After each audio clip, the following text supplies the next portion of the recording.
Hello folks and welcome to Jack Reviews Musicals. If this is your first time seeing my face, hi, my name is Jack, and I'm a musical theater superfan based in St. Louis, Missouri, and this is my YouTube channel, where I share my thoughts on all of the musical productions I go out to see. In this video, I am going to be talking about the 5th production of the Muny's 106th season, Waitress, which played July 30th through August 5th of 2024. Waitress is the stage musical adaptation of the 2007 independent film of the same name. It starred Kerry Russell and Nathan Fillion in the leads, and it featured supporting roles from Andy Griffith and its writer and director Adrienne Shelly. Unfortunately, Waitress would be Adrienne Shelly's final film. In 2006, she was killed in a homicide at the age of 40. I'm going to put a link in the description for you to check out and potentially donate to the Adrienne Shelly Foundation. It's a nonprofit organization founded in her honor, dedicated to supporting women filmmakers. When Harvard's American Repertory Theater commissioned a stage musical version of Waitress, they honored Adrienne Shelly's legacy by hiring a creative team entirely of women with strong, fierce, independent voices. And when the show went to Broadway, they were the first all-female creative team in Broadway history. The score was composed by chart-topping pop star Sara Bareilles. The book was written by I Am Sam writer and director Jesse Nelson. The production was directed by Diane Paulus, who was coming off the heels of directing the Tony Award-winning revival of Pippin. And the choreographer was Broadway veteran Lauren Lataro. A pro shot of the Broadway production was eventually released in 2023, and it starred Sara Bareilles in the Kerry Russell role, which was originated on Broadway by Jessie Mueller, who was given a Tony nomination for her performance. Waitress's titular bitchular is Jenna Hunterson, who is not only a waitress but is also a baker at a roadside pie diner in rural Texas. Despite how small her town is, Jenna has actually earned a reputation for herself at Old Joe's Pie Diner for creating new and innovative daily special pies like deep dish blueberry bacon, for instance. However, outside of the diner, Jenna's life is in shambles. The inciting incident for the story is Jenna finding out that she is pregnant, but her pregnancy is unplanned and unwanted because her construction worker husband, Earl, is an insufferable asshole who has basically all of the qualities that would make for a horrible father. He's lazy, he's selfish, he's an abuser, and he is needy to a wild degree. And Jenna is terrified by the idea that neither she nor her baby will be able to escape the cycle of abuse that she witnessed in her own parents when she was a child. However, the diner's owner, Old Joe, gives Jenna a chance and hope of leaving Earl. A baking competition with a grand cash prize. If Jenna enters, she hopes to use the money to start a new life with her child as the owner of her own bakery. But in order to scrape enough cash for the competition's entry fee, Jenna has to start keeping her tips because after every shift, she has to turn her tips over to Earl. Have I made it not clear enough that Earl is a piece of shit at this point? But Jenna's efforts to stay one step ahead of Earl become complicated after she starts seeing a new OBGYN, Dr. Jim Pomatter. The two of them, at their first appointment, give each other a very bad first impression, but afterwards and through subsequent appointments, they go through a series of chance encounters and well-timed conversations that actually increase their attraction towards each other, to the point that they end up starting an affair. And to raise the stakes even further, Dr. Pomatter is married to another doctor who is working a residency at the same hospital. Yikes! Waitress is a complex story, both in terms of plot and also the emotions that it addresses. Waitress is a musical about the realities of people who feel stuck, especially in rural areas in the American South, where they feel like they have nowhere else to turn to. And it's such an interesting exploration of what happens when people who feel like they are stuck are given a once-in-a-lifetime chance to rise above their station and make something new of themselves. And the material of the show, both the book and the score by Jessie Nelson and Sara Bareilles,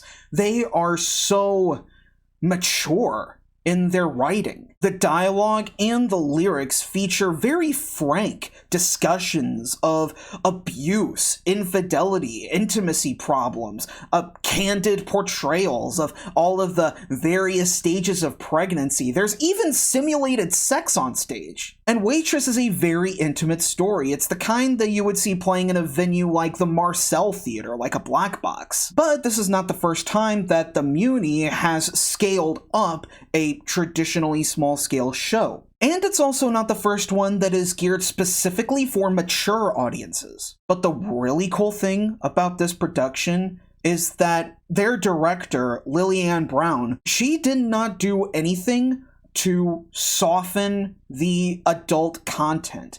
And she worked her ass off to try to translate the material's intimacy to this absolutely massive stage.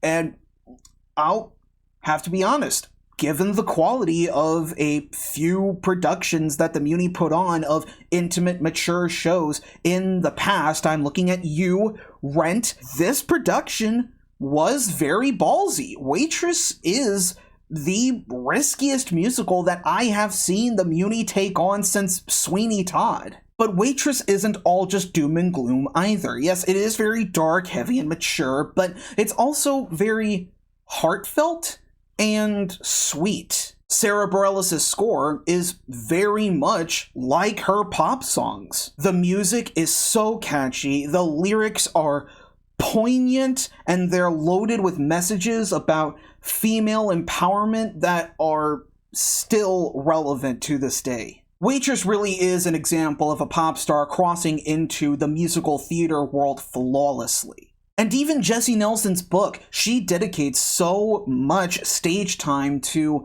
having dialogue emphasize the importance of family and friends, of having a support system that will carry you through tough times. It's one of the most earnestly written musicals to come out of the 2010s. But outside of Sara Bareilles' score, which is truly brilliant, the biggest draw to seeing Waitress is the tour de force character arc of Jenna Hunterson. In the Muny's production, Jenna is played by Jessica Vosk, Danger Tits from Has Been Hotel. But the character of Lute is actually a vast departure from any role Jessica Vosk has ever played, and that includes Jenna. This marks the third year in a row that Jessica Vosk has performed at the Muny, making this my third year in a row seeing her too. She was previously seen as the narrator in Joseph and the Amazing Technicolor Dreamcoat and as Florence Vassie in Chess, both of which you can read my thoughts about on jackreviewsmusicals.com. Out of all three roles that Jessica Vosk has played for the Muny, Jenna is by far the best written.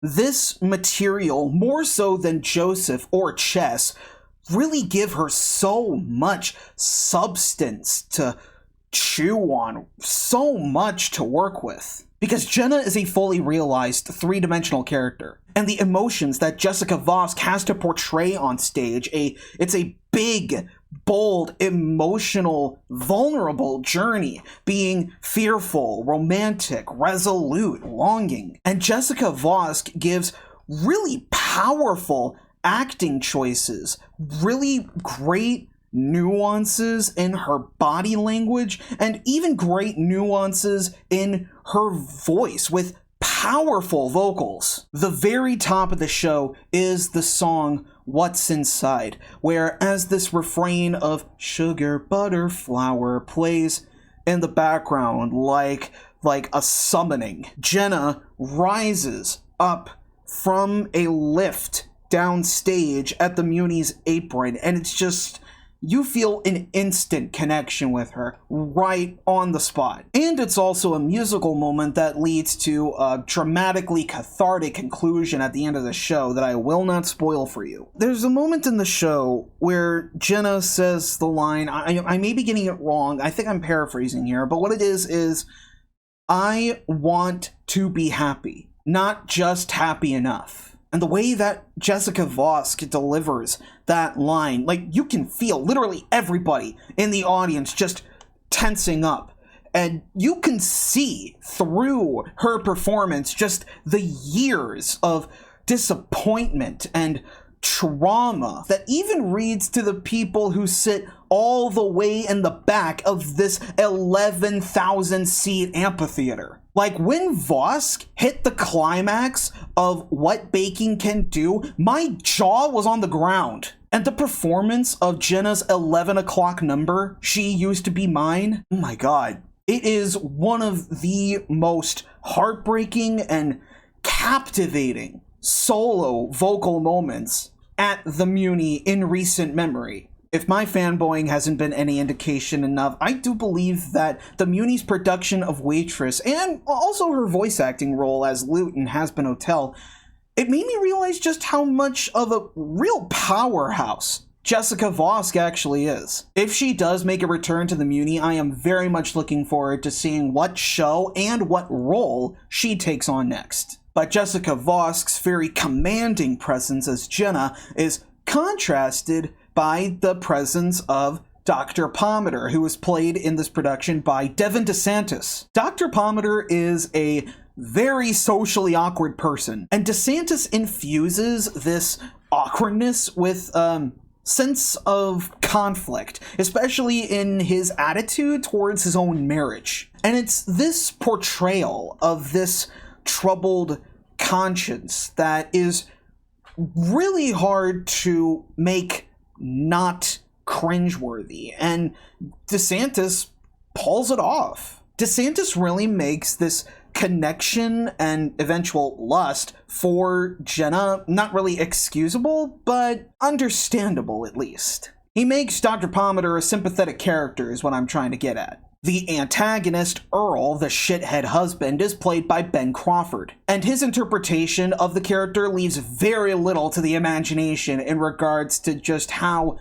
obnoxious Earl is. Like, he doesn't try to hide anything at all. Crawford really does do everything he can to make Earl both a bully and a victim rolled up into one. It's an interpretation that makes Earl the kind of character you just stare daggers at. It was a necessary interpretation that makes the moments where Jenna stands up for herself much more cathartic and satisfying. Making his Muny debut as Old Joe is Clavant Derricks, who is the actor that originated the role of James Thunder Early in the 1981 Broadway production of Dreamgirls. Old Joe is the diner's overly fussy owner who is so particular about every little thing about the diner, who actually turns out to be this crusty old pervert with a wild streak. And Derricks totally nails that first impression of what we think of Joe as. But once Joe actually figures out Jenna's situation at home, Derricks makes a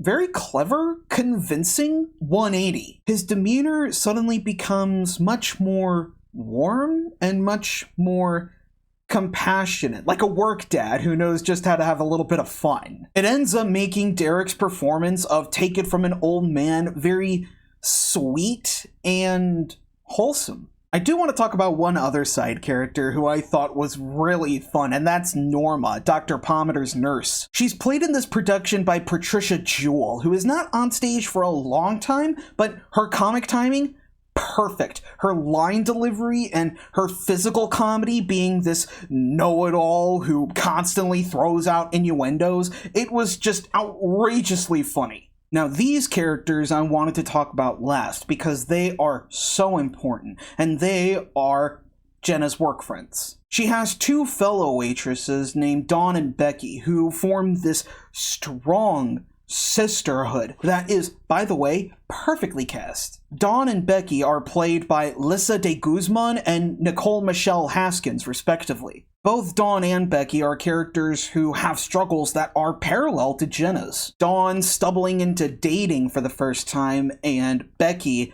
caring for a husband who, very recently, before the events of the story begins, suffered permanent brain damage. Lisa de Guzman was perfect at capturing Dawn's awkwardness and resistance to change, and Haskins fully embodies Becky's feistiness and very sharp tongue. Jessica Vosk, Lisa de Guzman, and Nicole Michelle Haskins were the perfect core trio. Their connection felt so authentic. You can see them listening to each other on stage, really listening. As scene partners, they were so strong and genuine. Even their harmonies were gorgeous, particularly in the song A Soft Place to Land. The man that Dawn starts dating, Ogie, is played by Troy Iwata as this stereotypical nerd character who is absolutely relentless in his pursuit to make Dawn see them as compatible, which is something that he proves to be totally right. Iwata's performance of Ogie's most iconic song, Never Ever Getting Rid of Me, was effortlessly funny. The moments where Ogie had to be very noticeably weird were downright hilarious, and Dawn and Ogie's journey of embracing their nerdiness was really cute and wholesome, actually. Lisa de Guzman and Troy Iwata's chemistry and dynamic together was just a hoot to watch. And finally, we have Jonah D. Winston as Cal, who is the diner's short order cook, who's basically one of those guys who is this all bark and no bite biker dude. He's the kind of guy who, talks big, acts tough, but when you really get down to it, he's actually very kind. Jonah D. Winston plays Cal effortlessly. He makes his clashes with Becky very fun, and he makes his infatuation with Becky convincing enough for us not to see it as a 180. The Muny's production had an ensemble of 18 actors, adults, teens, and kids across the board, and they were used brilliantly to fill out the size of the Muny stage.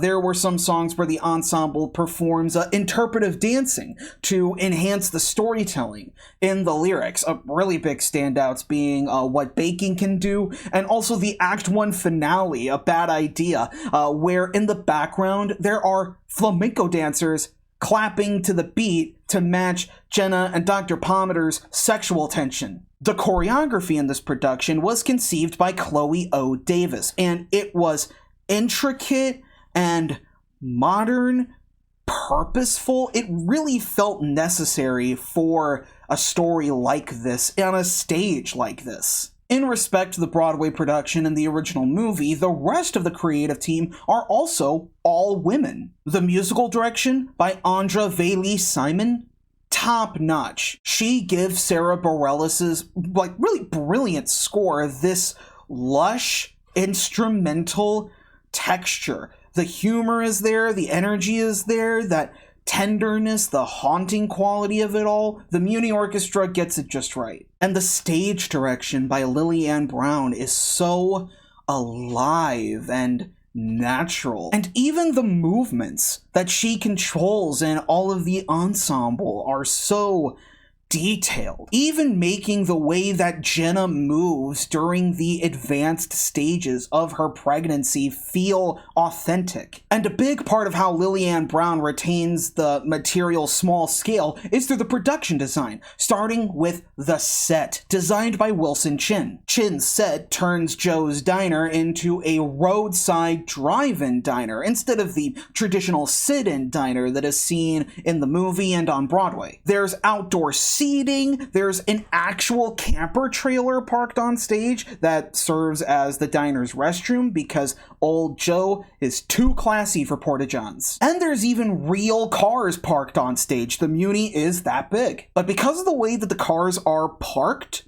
on the stage. All of the action in this show is pushed to the center front apron of the Muny stage instead of utilizing all of it. And because Joe's Diner is now an outdoor drive-in, and because the Muny is an outdoor venue, it all blends together to create this fully immersive atmosphere that was inviting from the jump. The diner itself actually rests on a turntable, so that we can switch to different physical locations, like Dr. Pomader's office and Jenna's home. There's set pieces that fly in from the wings and lift up from the downstage lifts, a lot of times to hilarious effect. And there's also a fun sequence where the turntable makes a full 360-degree rotation to show the passage of time. That's a super clever way of making live theater feel cinematic. And it's augmented by the video design by Mike Tutage. Some of the scenery includes real photographic projections of the Texas roadside. In the center screen, there is a brilliant neon sign for Joe's Diner that looms over the set like a beacon. And on each side of the Muny stage, there are tall rectangular video screens that Tutage uses cleverly. There are several moments in the show where we delve into Jenna's mind palace, where we actually get into her head as she is coming up with new pie recipes that are inspired by different circumstances in her life. Like, for example, I don't want Earl's baby pie, aka betrayed by my eggs pie. At these points in the show, cartoon order pads appear on the screens, and we see ingredients and baking instructions jotted down onto them with pen strike-throughs included for added realism. And there's also a couple moments where when Dawn is going into online dating for the first time, she shows Jenna and Becky her and Ogie's dating profiles, and the video screens actually share Dawn's phone screen, complete with their quirky selfies and very realistic online dating tags. The costumes in this production were designed by Raquel Adorno, and they are quite different from the Broadway production. The ensemble members are dressed in naturalistic work uniforms and casual attire. The main characters, however, are dressed in more vibrant, colorful costumes so that we can pull our eye towards them on this big stage. The diner uniforms are this bright crimson red compared to the baby blue that you would normally see. Earl is sometimes seen in his full construction gear. Dawn and Ogie's wedding outfits are hysterical, but despite that, the costumes never ring false. The designs feel completely natural to this world that they have created. The great thing about Waitress is that it establishes immediately that this is an introspective, quirky show, like from the jump with the song What's Inside. And the lighting in the Muny's production by Heather Gilbert is a big part of that. Moments like What's Inside, where we see into Jenna's head, are starkly lit. There are sharp special lights focused on Jenna that are contrasted by this bluish-purple haze on stage. And whenever we are in the kitchen with Jenna as she is baking, the location is only made distinguished by the counter and the shelves. The rest of the stage is completely dark. We're just focusing on this. There's even remote-controlled string lights that hang from the rafters to add to this very welcoming, rustic feel. And welcoming is definitely the best word overall that I would use to describe Waitress.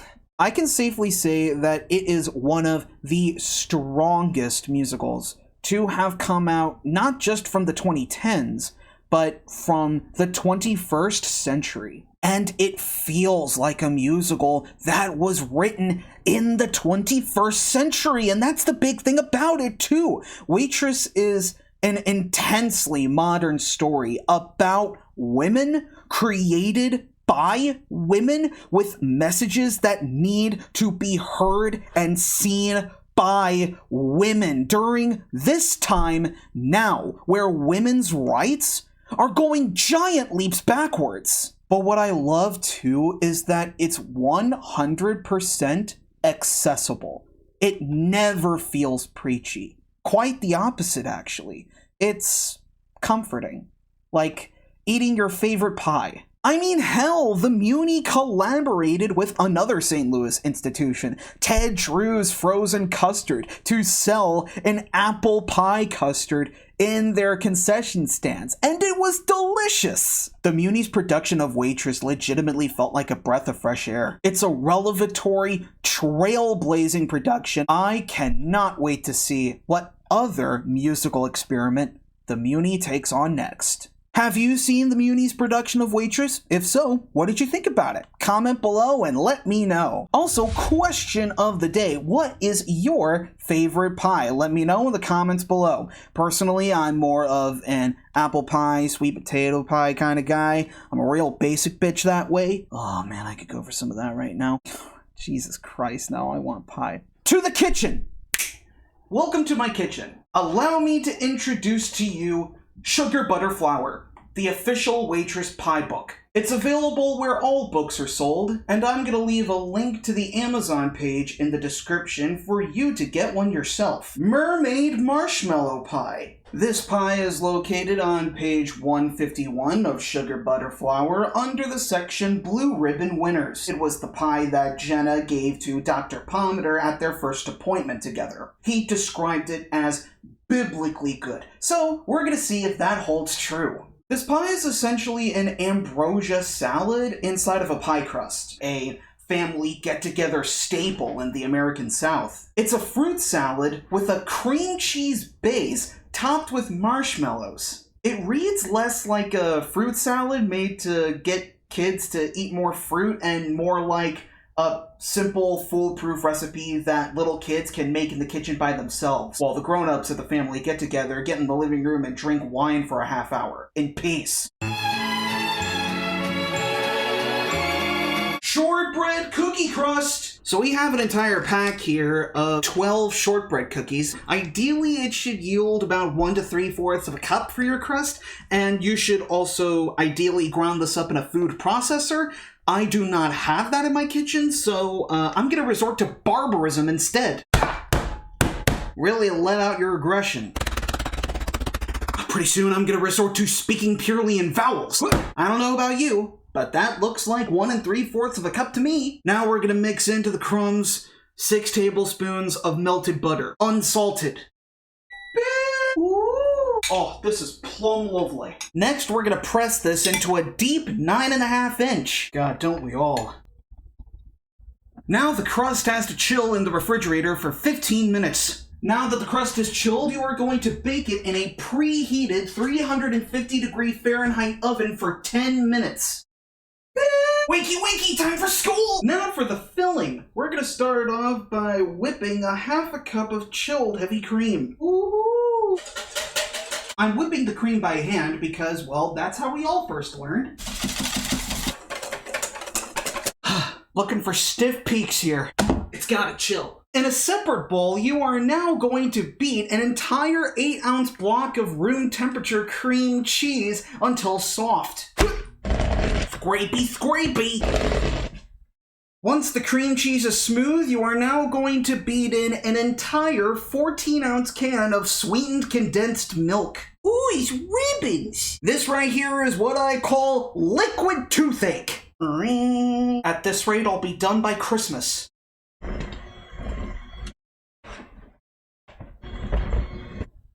And now a teaspoon of vanilla and a pinch of salt.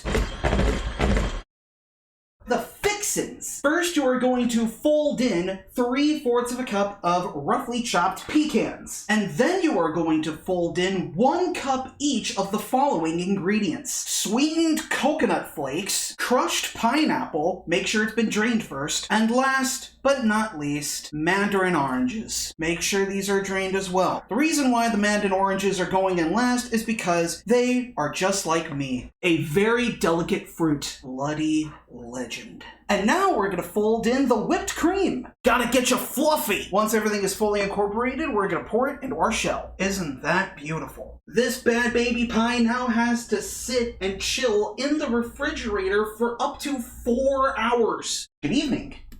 It's dark. Now we get to top, which is always fun. You are going to sprinkle on 1 tablespoon's worth of your sweetened coconut flakes. And finally, what makes a mermaid marshmallow pie, 2 cups worth of multicolored marshmallows. Presentation is a bit sloppy, but I think with a pie like this, it doesn't really matter. The fruit is nice and tangy, the coconut doesn't overpower it, the marshmallows give a fantastic texture. If pie isn't a soft place to land for you, you can check out my website instead, jackreviewsmusicals.com. All of my reviews are there, including my written reviews, which I have published since the start of 2022. If you enjoyed this video, be sure to leave a like and subscribe to the channel so that you don't miss any more St. Louis musical theater reviews coming very soon. Thank you so much for watching, and until next time, long live the musical, and long live pie.